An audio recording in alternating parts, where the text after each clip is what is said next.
Hey guys, how's it going?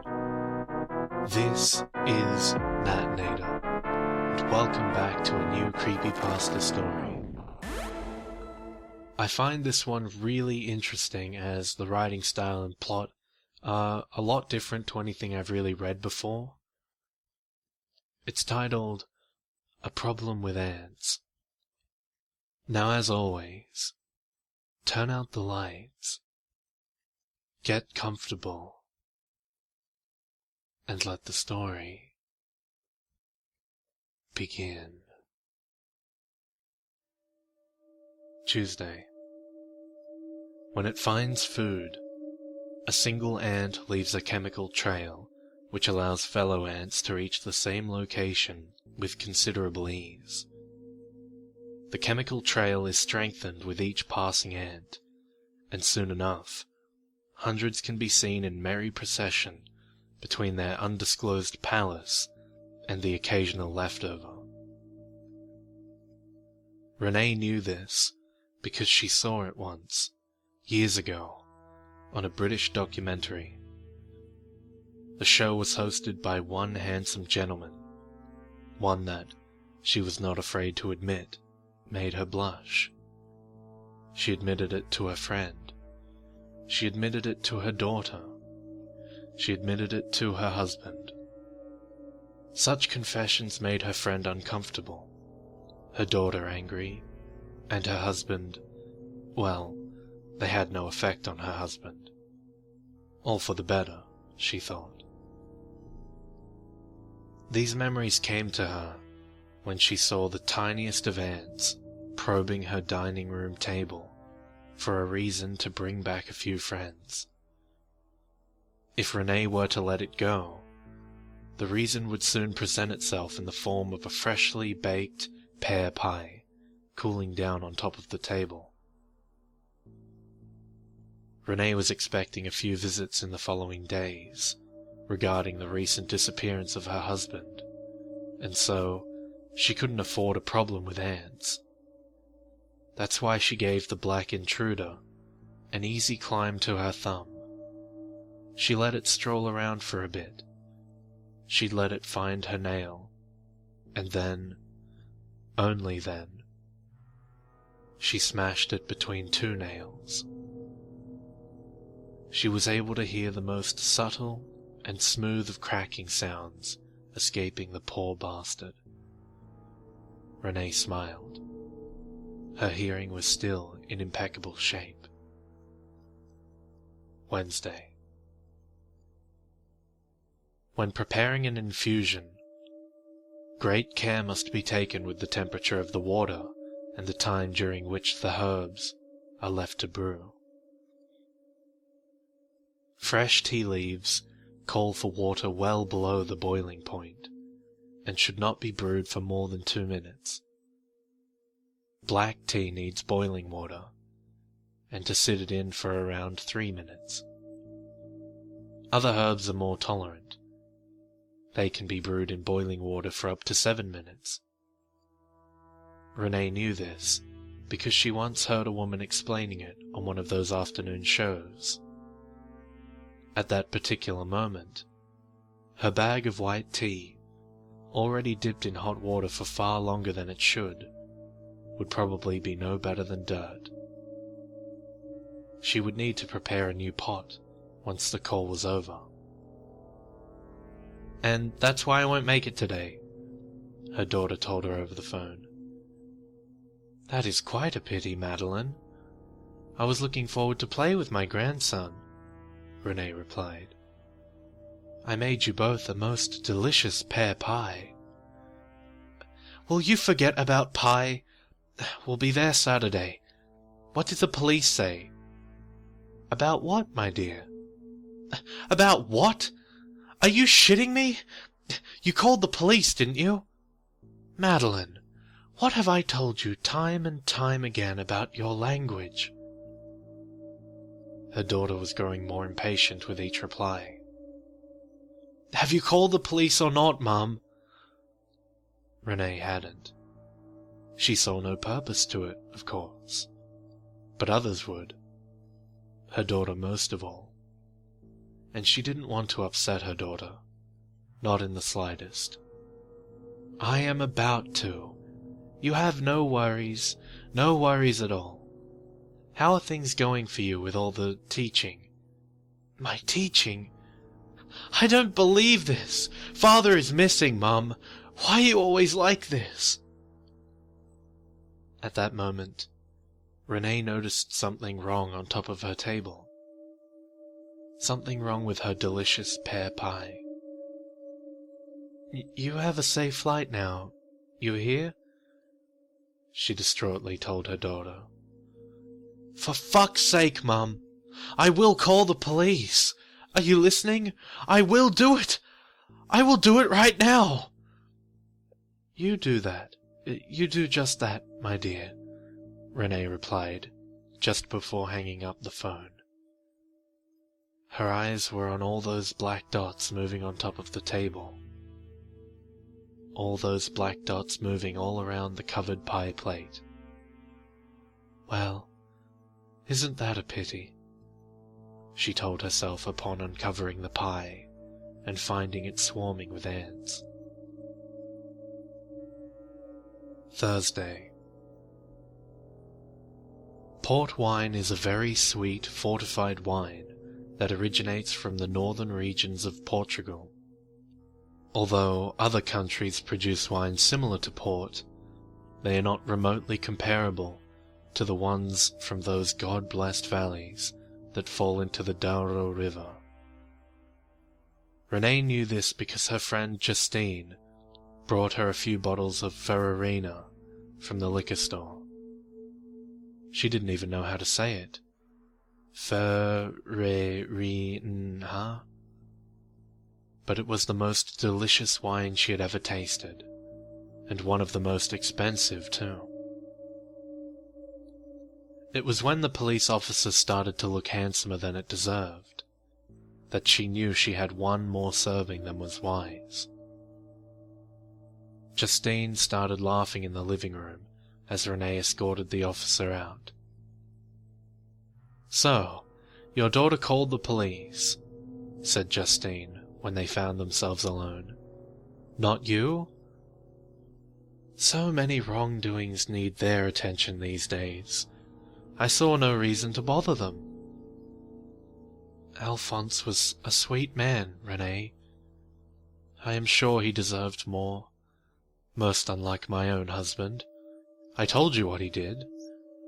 Renee drew a sympathetic smile and drank a bit more wine. She knew the story by heart. "He went all unfaithful with me."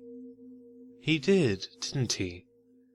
With a woman full of youth, of course." 20-something, Renee corrected her. 23, you told me once, or thrice. 23, all firm in her bosom and quick on her panties. Renee laughed and Justine got up.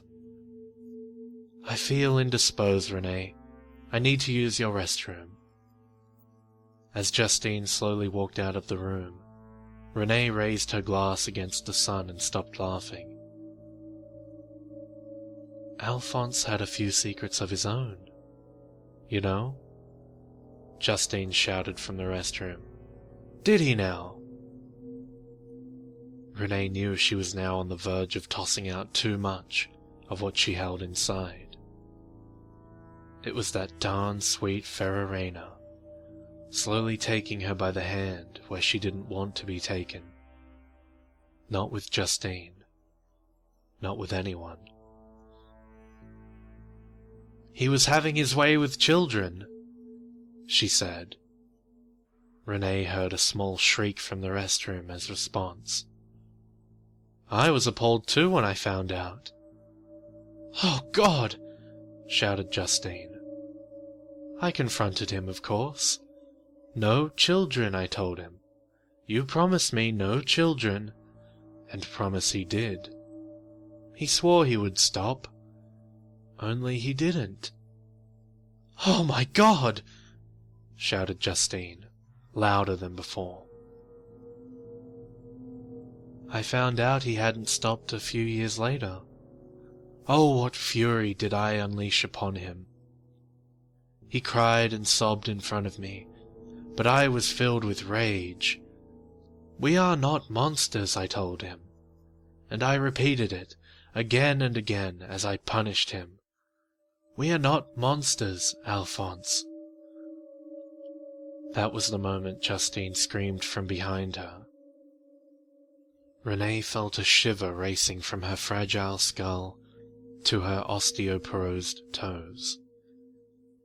What happened next happened so fast that Renee's hazed mind had no trouble grasping it fully, and so, only a few minutes after it was all over, did she pick up the phone and call for an ambulance.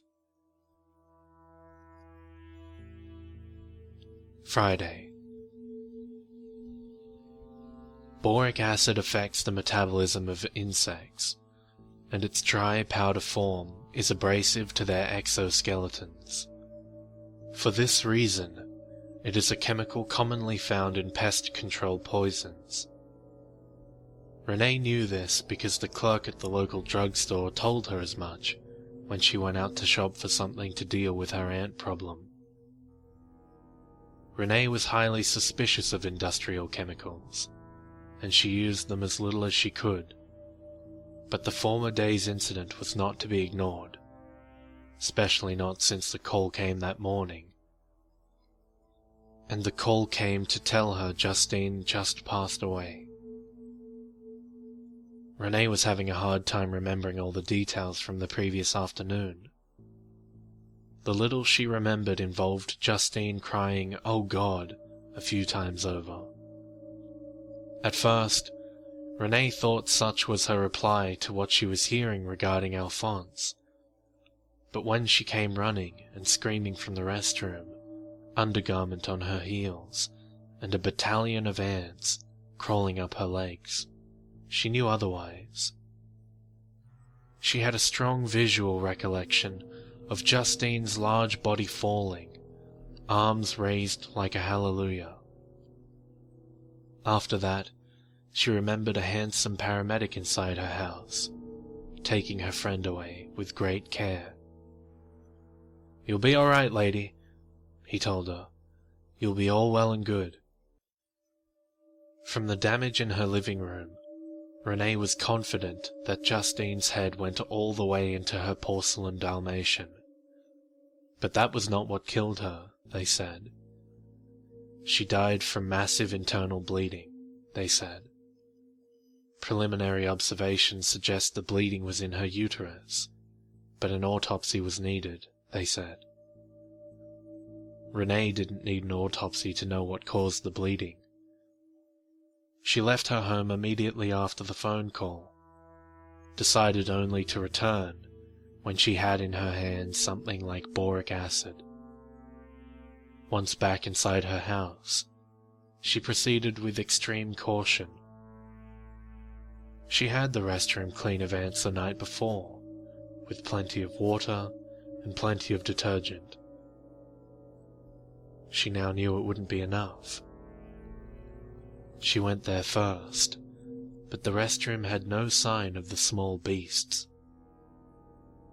Cautiously, she inspected her kitchen, then the 3 bedrooms, then the study room, then all the cabinets and again the dining room. Every time she saw a crack in a wall or on the floor, she would pour boric acid inside. But she didn't find one ant. Not a single one. When she ran all out of house to search, she realized something. There was one place she didn't look. "I see now," she cried. "Oh, Alphonse, you monster! This is your doing!" She went back to the study room, moved the carpet aside, and pulled open the trap door that lay beneath. Saturday. During the previous 2 decades, 155 people were reported missing in the nearby towns.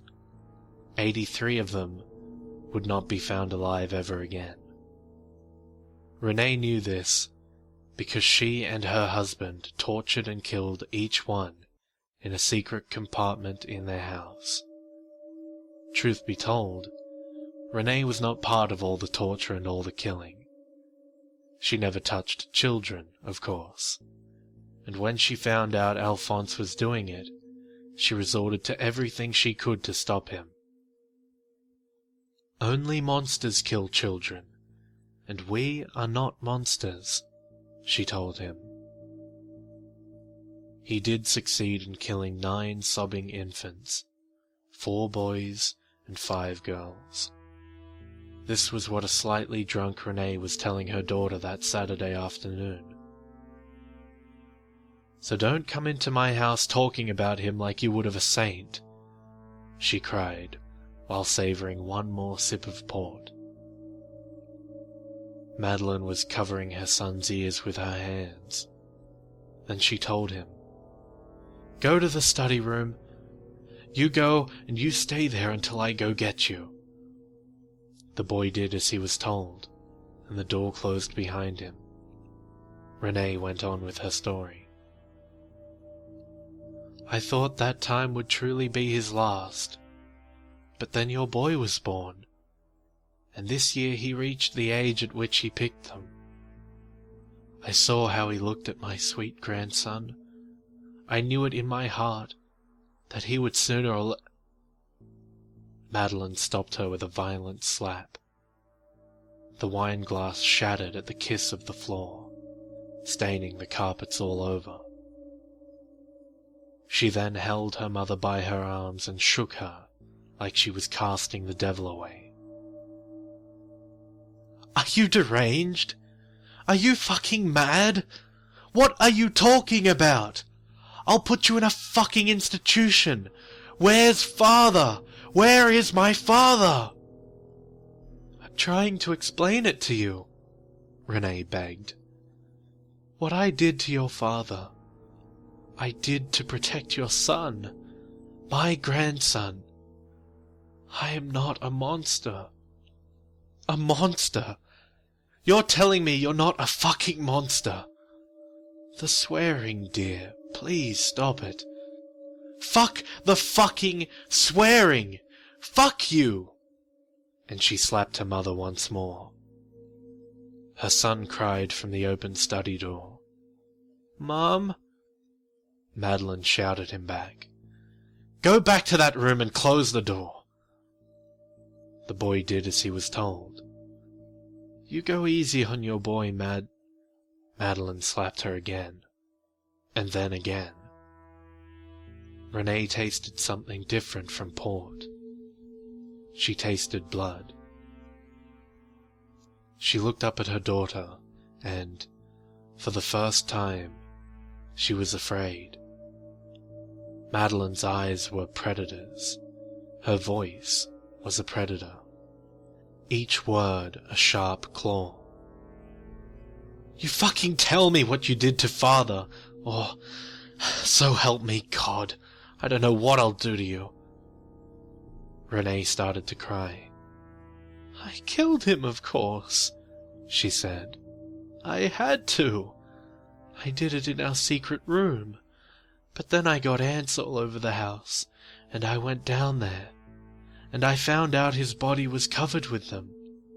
It was his body that was bringing them, summoning them. He was commanding the ants, you see. And those ants killed Justine, Madeline. You see what monster he is, our dear Justine. But I went down there again. I confronted him one last time. Yes, I did. I took poison with me, and I poured it all over his body. We'll be fine now. We'll be safe, dear. It was boric acid." Renee stopped talking. Madeline was still holding her by her arms, sketching bruises where her fingers touched. For a moment, there was nothing but the sound of mother and daughter panting, like they were one. "Why are you doing this?" Madeline asked, her eyes all tears. "Why?" "You've always liked him better, Madeline. But you loathed me. Why? He was the monster. He, not me. The boy's timid voice came once again from the study room. Mom! Madeline was getting ready to shout her son back to the study room, but then she saw his face. Only, she didn't see his face. She didn't see his eyes, his nose, or his mouth. All she could see was his head, covered in black, the deep black of furious ants. It took Renee 15 minutes to get up from where her daughter left her when she ran from the house with her son in her arms. During that time, the walls got slowly covered in black, as did the floor and furniture. It was when the ants started to cover her whole body that she decided to go down the trapdoor one last time. A few seconds later, smoke started to come out. By evening, the whole house was burnt to the ground. Sunday. A severe burn victim is frequently placed in a medically induced coma. Typical anesthetics are ineffective to relieve patients as they are treated. If they awaken, these victims experience excruciating pain. Madeline knew this because she worked as a teaching anesthesiologist in a university hospital near the capital. Before, Madeline used to work at her local hospital, but the new job paid better, and her husband worked nearby. For the past 3 years, she lived a 2-hour flight away from her parents and her friends. Firefighters pulled your mother out before it was too late, the doctor said. But I won't lie to you, Madeline. With these burns, well, I don't think she'll make it. I understand, Madeline replied. We will do our best. You know we will. Madeline nodded. The doctor placed her next question with caution. Madeline, what happened? Madeline didn't answer. I mean, the police came with her, and I've heard things about bodies found beneath your house. It's not my fucking house. I understand, but listen, I know I shouldn't. I know the rules, but can you find a way for me to stay with my mother tonight? Just for this one night, for old time's sake. And this was how Renee got to see her daughter one last time. It wasn't, however, the most pleasurable of experiences. Late in the night, when the hospital's roar calmed to a low hum, Madeline disconnected her mother from all the monitors and alarms. Then, she woke her up from the coma. The suffering was probably unbearable, but Renee had her throat in such a condition it was impossible for her to scream. Madeline knew this. She also knew the pain would rapidly throw her mother into a syncope, and so she gave her small adrenaline injections, enough to keep her awake and aware, not enough to shut down her heart. That was all Madeline did before sitting in front of her mother's bed. She didn't speak. She didn't touch. She just observed. She observed as her mother tried to move her burnt arms, as she tried to move her burnt fingers, as she tried to move her lipless mouth. Madeline noticed how her mother never shed a tear from all the pain. She assumed her lacrimal canals were probably roasted meat at that point. She wondered why she wasn't crying herself. Hours later, the sun rose from the hills, and Madeline rose from the chair. Her mother followed her movements with fearful eyes. Madeline wanted to say something painful, something final, but she felt empty. She couldn't find the words, and so she returned her mother back into her coma and left the room.